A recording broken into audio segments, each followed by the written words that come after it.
আমরা আমাদের দলের মধ্যে সিদ্ধান্ত নিয়েছি যে ইনশাআল্লাহ আল্লাহর রহমতে আপনাদের ভোটের মাধ্যমে আল্লাহর রহমতে সরকার গঠনে আমরা সক্ষম হলে পরে সবচেয়ে প্রথম যেই কাজটি করব সেটি হচ্ছে এই ঢাকা ৮ সহ ঢাকা মহানগরী সহ সমগ্র বাংলাদেশে আমাদেরকে যে কোনো মূল্যে আইন শৃঙ্খলা কঠোর হস্তে নিয়ন্ত্রণ করতে চাই।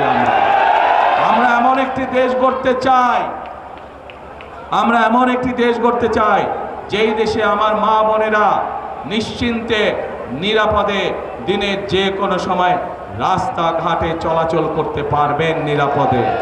আমরা এমন একটি দেশ ধীরে ধীরে তৈরি করতে চাই যেই দেশে ক্ষুদ্র ব্যবসায়ী হোক, মাঝারি ব্যবসায়ী হোক, যে কোনো পর্যায়ের ব্যবসায়ী হোক না কেন, যে কোনো মানুষ যে কোনো চাকরি জীবিকায় পেশাজীবী হোক না কেন, প্রত্যেকে যাতে নিশ্চিন্তে তাদের চাকরি বাকরি ব্যবসা বাণিজ্য করতে পারে নিরাপত্তার সাথে।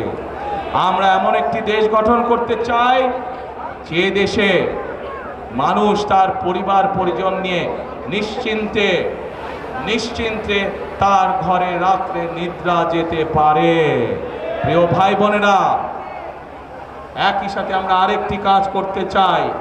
আমরা বিগত 16 বছর ধরে দেখেছি বাংলাদেশে বিভিন্ন জায়গায় মেগা প্রজেক্ট হয়েছে, কিন্তু এই মেগা প্রজেক্ট করে আমরা দেখছি যে দেশ থেকে প্রতি বছর $16 বিলিয়ন পাচার করে দেওয়া হয়েছে। অর্থাৎ এই মেগা প্রজেক্টের অন্তরালে মেগা দুর্নীতি হয়েছে।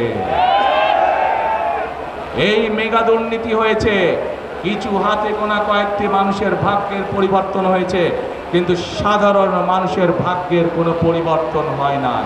এবং সে কারণেই আমরা সিদ্ধান্ত গ্রহণ করেছি 2001 সালে খালেদা জিয়া যেভাবে কঠোর হস্তে দুর্নীতি দমন করে বাংলাদেশকে সেই দুর্নীতি তকমা থেকে বের করে নিয়ে এসেছিলেন, ঠিক একইভাবে দুর্নীতিকে আমরা কঠোর হস্তে দুর্নীতির লাগাম আমরা ইনশাল্লাহ আগামী বিএনপি সরকার টেনে ধরবে। অর্থাৎ দুর্নীতি এবং আইন শৃঙ্খলা এটির সাথে কোনো কম্প্রোমাইজ নেই। যে দুর্নীতি করে সে দুর্নীতিবাদ, সে কোনো দলের নয়। যে আইন শৃঙ্খলা ভঙ্গ করে মানুষকে কষ্ট দেয় সে কোনো দলের হতে পারে না, সে অপরাধী। কাজে আইন এদের ক্ষেত্রে আইনের গতিতে চলবে। প্রিয় ভাই বোনেরা, বক্তব্যের শুরুতেই আপনাদেরকে বলেছি আমি বিএনপি এই মুহূর্তে একমাত্র দল যাদের অভিজ্ঞতা রয়েছে দেশ পরিচালনা করা। দেশ স্বাধীনের পরে এই দেশের মানুষ দুর্ভিক্ষ দেখেছে, না খেয়ে লক্ষ লক্ষ মানুষ মারা গিয়েছিল। সেদিন শহীদ রাষ্ট্রপতি জিয়াউর রহমান দেশ পরিচালনার সুযোগ পাওয়ার পর এই দেশ শুধু দুর্ভিক্ষ মুক্তই হয়নি, বরং এই দেশের খাদ্য উৎপাদন দ্বিগুণ হয়েছিল।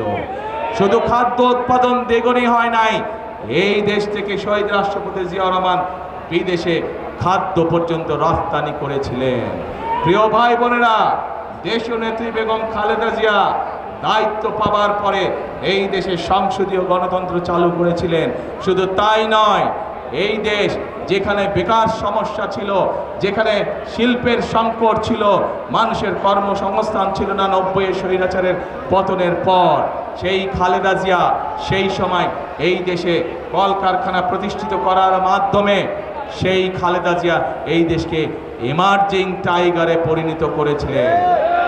এই ঘটনাগুলো থেকে প্রমাণিত হয় বিএনপি একমাত্র দল তারা জানে কিভাবে নারীদেরকে স্বাবলম্বী করতে হয়। বিএনপি একমাত্র দল তারা জানে কিভাবে দুর্নীতিকে কঠোর হস্তে দমন করতে হয়। বিএনপি একমাত্র দল তারা জানে কিভাবে আইন শৃঙ্খলা পরিস্থিতির নিয়ন্ত্রণ করতে হয়। বিএনপি একমাত্র জানে কিভাবে দেশে বেকার যুবকদের জন্য কর্মসংস্থানের ব্যবস্থা করতে হয়। প্রিয় ভাই বোনেরা, বক্তৃতার মঞ্চে অনেকেই অনেক বড় বড় কথা বলতে পারে, হাততালি পাওয়ার জন্য, হাততালি দেওয়ার জন্য। সুন্দর কথা বলা অনেক সহজ কাজ, দেশ চালানো এত সহজ কাজ নয়।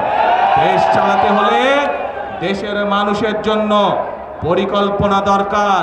কোথায় তাদের পরিকল্পনা? শুধু বড় বড় কথা আছে। দেশ চালানোর জন্য দরকার কর্মসূচি। কোথায় তাদের কর্মসূচি? দেশ চালানোর জন্য অভিজ্ঞতার প্রয়োজন, তাদেরই তো বন্ধু বান্ধব।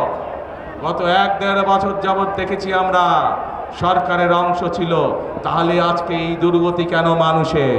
কাজে প্রমাণিত এটি আজ প্রমাণিত, যদি বাংলাদেশের মানুষের ভাগ্যের কেউ পরিবর্তন করতে পারে, কে পারবে? তাহলে ধানের শীষ।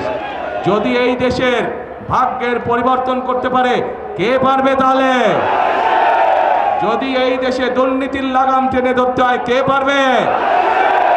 যদি এই দেশের আইন শৃঙ্খলাকে শক্ত হাতে দমন করতে হয়, কে পারবে? ধানের শীষ।